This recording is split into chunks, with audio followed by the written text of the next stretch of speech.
جب اللہ کے رسول کی گستاخیاں کی جائے، جب حضور علیہ السلام کو گالیاں دی جائے، تو اس وقت ہماری ذمہ داری کیا بنتی ہے؟ اس ذمہ داری پر کچھ گفتگو کرنے کی سعادت حاصل کروں گا۔ اہل منبر سے بھی میری گزارش ہے کہ وہ بھی توجہ فرمائے، دعائیں دے، اور آپ سب تو سنجیدگی سے سن ہی رہے ہیں، آپ کی بھی توجہ چاہتا ہوں۔ ایک مرتبہ 14ویں صدی کے مجدد امام اہل سنت سید اعلیٰ حضرت سے سوال کیا گیا کہ اللہ کے رسول صلی اللہ علیہ وآلہ وسلم کو گالی دی گئی، حضور علیہ السلام کی شان میں گستاخی کی گئی، تو کیا کرنا چاہیے؟ یہ بہت خاص بات میں آپ کے سامنے پیش کر رہا ہوں۔ اس کشتہ عشق رسول سے پوچھا جا رہا ہے کہ حضور علیہ السلام کو گالی دی گئی، گستاخی کی گئی، ہمیں کیا کرنا چاہیے؟ پبلک کو کیا کرنا چاہیے؟ عوام کو کیا کرنا چاہیے؟ تو اس عاشق رسول نے جواب دیا، فرمایا مسلمان صحیح العقیدہ ان کی طرف التفات ہی کیوں کریں؟ یعنی مسلمان ان کی طرف توجہ ہی کیوں دیتے ہیں؟ پہلی بات تو یہ ہے، جیسے کسی پاگل کی طرف انسان توجہ نہیں دیتا، مسلمانوں کو چاہیے کہ ان گالیاں دینے والوں کی طرف توجہ کرنے کی ضرورت ہی نہیں ہے۔ کیوں ایسا کریں؟ اس لیے کہ ایسوں کا علاج یہی ہے، ان کا علاج یہ ہے کہ جب ان کے سامنے ہو تو خاموش رہو، ان کے سامنے ہو تو خاموشی بہتر ہے، اور اگر وہ سامنے نہ ہو تو ان کی فراموشی بہتر ہے۔ جملے کے ادیبانہ رنگ پر آپ کی توجہ چاہتا ہوں۔ فرمایا ان کی طرف تمہیں توجہ دینے کی ضرورت نہیں ہے، ان کی طرف آپ توجہ نہ دیں۔ اگر گالیوں کی کلپ آ جائے، اس کو فارورڈ کرنے کی کوئی ضرورت نہیں ہے، اس کو آگے بڑھانے کی کوئی ضرورت نہیں ہے، وہی ڈیلیٹ کیجئے، وہی اس کو ختم کیجئے، یہ اپنی موت آپ مریں گے۔ فرمایا ان کی طرف توجہ کرنے کی ضرورت نہیں ہے۔ علاج ان لوگوں کا یہ ہے، اگر وہ سامنے ہو تو خاموشی ہے، اور اگر وہ پیٹ پیچھے ہو تو فراموشی ہے، ان کو بھول جاؤ۔ اب اس کے بعد پھر کیا؟ ان کا علاج کرنے کا اب کیا کریں؟ فرماتے ہیں اٹھتے بیٹھتے ہر وقت ہر حال میں اپنے محبوب بے مثال کا ذکر پاک اتنا زیادہ گرم جوشی سے کرو کہ مخالف خود ہی آگ میں، حسد کی آگ میں جل کر کے ختم ہو جائے۔ علاج کتنا بہتر ہے کہ اپنے نبی کا ذکر اتنی کثرت سے کرو، اتنی کثرت سے کرو، اتنی گرم جوشی سے کرو کہ بچہ ذکر مصطفیٰ سے اپنی زبان کو تر کر لے۔ اٹھے تو ذکر مصطفیٰ، بیٹھے تو ذکر مصطفیٰ، لیٹے تو ذکر مصطفیٰ۔ ذکر مصطفیٰ اتنا کثرت سے ہو کہ اگر تمہارے گھر میں ختنہ کی محفل بھی ہو تو ناچ گانا نہیں ہونا چاہیے، بلکہ ذکر مصطفیٰ کی محفل ہونا چاہیے۔ اگر تمہارے گھر میں شادیاں ہو تو بھی ذکر مصطفیٰ کی محفل ہونی چاہیے۔ اگر تمہارے گھر سے جنازے اٹھ رہے ہو، زیارت کی محفل ہو، تیجے کی محفل ہو، 10ویں 20ویں کی محفل ہو، تو بھی ذکر مصطفیٰ ہونا چاہیے۔ اس کی وجہ یہ ہے، اگر غم میں ذکر مصطفیٰ کرو گے تو غم ختم ہو جائے گا، اور خوشیوں میں ذکر مصطفیٰ کرو گے تو انشاءاللہ تمہاری خوشیاں دوبالا ہو جائے گی۔ وہ پتہ چلا گرم جوشی کے ساتھ، پورے یقین کے ساتھ اپنے نبی کا ذکر کرو، کثرت سے ذکر کرو، بیٹھتے اٹھتے مدد کے واسطے یا رسول اللہ کی کثرت کیجئے۔ شرک ٹھہرے جس میں تعظیم حبیب، اس برے مذہب پہ لعنت کیجئے چرچا انہی کا صبح و شام، جانے کافر پر قیامت کیجئے۔ آئیے اب ہم بھی گرم و جوشی کے ساتھ، مردوں کی طرح نہیں سننا، گرم جوشی کے ساتھ اب اپنے محبوب کا ذکر کرتے ہیں۔ سبحان اللہ، سبحان اللہ۔ گرم جوش، جواب تو دشمنان رسول کا یہی ہے نا، کیونکہ جب ایک بدبخت نے اللہ کے رسول کو گالی دی، جب ایک بدبخت نے، یعنی یہ گالیوں کا سلسلہ آج کا نہیں ہے، پرانا ہے، حضور علیہ السلام کے ظاہری دور سے ہے۔ جب ایک بدبخت نے، توجہ فرمائیں، اگر توجہ ہے حیدرآباد کے عاشقوں کی تو میں عرض کروں، کیا ایک بدبخت نے اللہ کے رسول کو گالی دی تو آقا نے صحابہ سے فرمایا تم میں کون ہے، تم میں کون ہے جو میری طرف سے اس بدبخت کو جواب دے، تم میں کون ہے جو میری طرف سے اس بدبخت کو، کیونکہ اس بدبخت نے جو گالی دی تھی وہ اشعار کی شکل میں دی تھی، تو آقا نے وہ کون ہے اس کا جواب دے۔ ایک صاحب کھڑے ہوئے اور وہ بڑے نرم مزاج تھے، تو انہوں نے بہت ٹھنڈے ٹھنڈے انداز میں جواب دینا شروع کیا، اس لیے کہ گالی تو گرم جوشی سے دی گئی تھی اور جواب ٹھنڈا ٹھنڈا دیا جا رہا تھا۔ حضور نے فرمایا تم بیٹھ جاؤ، آقا نے فرمایا تم بیٹھ جاؤ، اور پھر فرمایا کون ہے جو گالی کا انداز ہے اس کے مطابق جواب دے گا، تو پھر حضرت سیدنا حسان بن ثابت کھڑے ہوئے اور اتنا کرارا جواب دیا، اتنا سخت جواب دیا کہ حضور نے خوش ہو کے کہا اللہم اجد الحسان بروح القدس، جب تک حسان میری طرف سے جواب دیتا رہے گا اللہ تو جبریل کے ذریعے سے اس کی مدد فرماتا ہے۔ سبحان اللہ، سبحان اللہ، سبحان اللہ۔ گرم جوشی بھی کوئی چیز ہے، ہاں جب ماں کو گالی دی جاتی ہے تو آدمی گرم ہو جاتا ہے، جب رسول اللہ کو گالیاں دی جائے تو پھر حضور علیہ السلام کا ذکر گرم جوشی سے، اور پھر کیوں نہ کریں، ہمارے آقا تو ہیں ہی ایسے، ہمارے سرکار تو واللہ ان جیسا کوئی ہو تو لا کے بتاؤ نا، لوگ ان کو گالیاں دیتے مجھے حیرت ہے، اور میں تو لوگوں کو کہتا ہوں، پورے ہندوستان میں پوری دنیا میں لوگوں کو کہتا ہوں بھائیو کوئی ضروری نہیں ہے کہ دوسرے مذہب کا ہر آدمی رسول اللہ کو گالی دے، نہیں، ہر غیر مسلم حضور کو گالی نہیں دیتا اور دے بھی نہیں سکتا، غیر مسلم گالی دیتے یہ ضروری نہیں ہے، بلکہ ہمارے نبی کو گالی صرف وہی دیتا ہے جس کا باپ ایک نہیں ہوتا اور اس کی ماں نیک نہیں ہوتی۔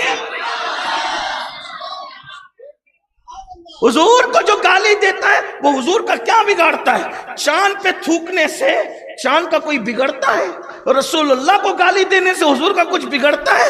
لیکن وہ بتاتا ہے کہ میں ہوں کس کا، میں ہوں کس کا۔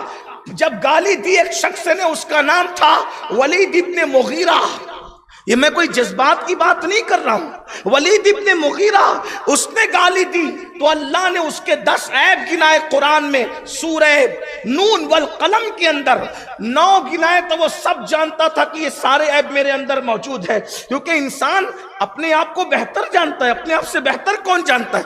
تو پھر اس کے بعد 10واں عیب جو گنایا تو قرآن نے کہا اُتُلِّم بَعْدَ ذَلِكَ زَنِيمٌ، محبوب جس نے تجھے گالی دی ہے پیارے، وہ تو اپنے باپ کا بیٹا ہی نہیں ہے، وہ تو اپنے باپ کا، جو نبی کو گالی دے سمجھ جاؤ کوئی نہ کوئی گڑبڑ ضرور ہے، گڑبڑ ضرور، یہ قرآن کہہ رہا ہے اُتُلِّم بَعْدَ ذَلِكَ زَنِيمٌ، پیارے جس نے تجھے گالی دی تو وہ تو باپ کا ہے ہی نہیں۔ تو وہ اب دوڑتے دوڑتے گیا اور اپنی ماں کے سینے پہ لات مار کے اسے زمین پہ گرا دیا۔ یہ شرافت ہے گالی دینے والوں کے پاس کہ وہ ماں کے بھی نہیں ہوتے، لوگ ان کے ساتھ کیا کھڑے ہوتے ہیں، اور ماں کے سینے پہ بیٹھ گیا۔ میں پھر کہہ رہا ہوں، میں کسی ایک ملک کی بات نہیں ہے، پوری دنیا میں جہاں کوئی حادثہ ہو، کوئی ایک ملک کی بات، جنرل بات ہو رہی ہے، کیا اس سینے میں بیٹھ گیا؟ میں تو 1450 سال پرانی بات کر رہا ہوں، سینے پہ بیٹھ گیا، بولا بتا 9 عیب تو جانتا ہوں، یہ 10واں جو بتایا مجھے نہیں پتا کہ بتا میں کون ہوں۔ تو اس کی ماں نے کہا اگر حلالی ہوتا تو ماں کے سینے پہ کیوں بیٹھتا؟ تیرا باپ نام مرد تھا جس کا نام مغیرہ تھا، ولید ابن مغیرہ۔ تو میں یہاں اپنے ذوق کے مطابق کہتا ہوں کہ وہ مغیرہ کا نہیں تھا، وہ وغیرہ کا تھا۔ علامہ حسان صاحب، وہ اور وغیرہ کہتے ہی اس کو ہیں جس میں تعداد کی قید نہیں ہوتی، اس لیے کہ آپ پوچھتے نا چائے لیں گے، پانی لیں گے یا وغیرہ، تو چائے ایک پانی ایک دو ہی ہو گیا نا، یہ وغیرہ میں حد نہیں ہوتی۔ تو وہ مغیرہ کا نہیں تھا، وغیرہ کا تھا۔ تو وغیرہ میں تو کوئی حد ہی نہیں ہوتی. تو پھر ان سے پوچھو گالی دینے والوں، جس ملک کا بھی گالی دے رہا ہے، پوچھو نا کتنے وغیرہ تھے. تب تو آمینہ کے لال پر بھونک رہا ہے. خدا کی قسم اگر ماں شریف ہوتی تو کافر ہو کر بھی کبھی آمینہ کے لال کو گالی نہیں دے سکتا تھا، اس لیے کہ ماؤں کے دودھ کی شرافت ان کی بے ادبی سے انسان کو روک دیتی. کوئی گستاخی کرے، یہ میں نے بات رکھ دی. لیکن اب ہمارے بزرگوں نے جو ہمیں نصیحت کی ہے کہ گرم جوشی سے حضور علیہ السلام کا ذکر کثرت سے کرو، تو تھوڑی دیر آئیے ہم بھی ذکر کرتے ہیں. اور ان کا ذکر ہی کرنے کے لیے تو دنیا میں آئے ہیں. دہن میں زبان تمہارے لیے، بدن میں ہے جان تمہارے لیے. ہم آئے یہاں تمہارے لیے، اٹھے بھی وہاں تمہارے لیے. جنا میں چمن، چمن میں سمن، سمن میں فبن، فبن میں دلہن، سزائے مہن پہ ایسے منن، یہ امن و اما تمہارے لیے. اور یا رسول اللہ آپ کی شان کیا ہے؟ اشارے سے چاند چیر دیا، چھپے ہوئے کھر کو پھیر لیا، گئے ہوئے دن کو عصر کیا. یہ تاب و توا تمہارے لیے. یہ مرحمتیں، یہ کچی متیں، نہ چوڑی لتیں، نہ اپنی گتیں، قصور کرے اور ان سے بھرے قصور جنا تمہارے لیے. گرم جوشی سے حضور کا ذکر کرو. اگر کوئی تھک گیا ہے تو کوئی بات نہیں، آئیے ذکر رسول شروع کرتے ہیں. اور یاد رکھنا حضور علیہ السلام کا ذکر وہی کرتا ہے. صوفیہ فرماتے ہیں حضور آپ کو اسی وقت یاد آتے ہیں پہلے وہ ہمیں یاد کرتے ہیں، وہ ہمیں ادھر یاد کرتے ہیں، پھر وہ ہمیں یاد آتے ہیں. اگر وہ یاد آ گئے ہیں تو اس کا مطلب انہوں نے یاد کیا ہے. ہم کتنے خوش نصیب ہیں مسلمانوں، پہلے گنبد خضرا میں ہمیں یاد کیا گیا، تب وہ ہمیں یاد آ رہے ہیں. اب آئیے تو صحیح، اللہ اکبر. اندازہ فرمائیں میرے آقا صلی اللہ علیہ وآلہ وسلم کے دیوانوں، نبی کے گستاخوں کو ذکر مصطفیٰ کر کے جواب دینا یہ اللہ کی سنت ہے. نبی کے گستاخوں کو ذکر مصطفیٰ کر کے جواب دینا یہ اللہ کی سنت ہے. ایک دشمن اسلام نے، ایک بدبخت نے میرے نبی کو گالی دی، آقا علیہ السلام کی شان میں گستاخی کی. تو پھر کیا ہوا؟ اللہ کے رسول علیہ السلام کے بارے میں کہا کہ محمد کو تو اس کے رب نے چھوڑ دیا، بلکہ رب تو میں کہہ رہا ہوں.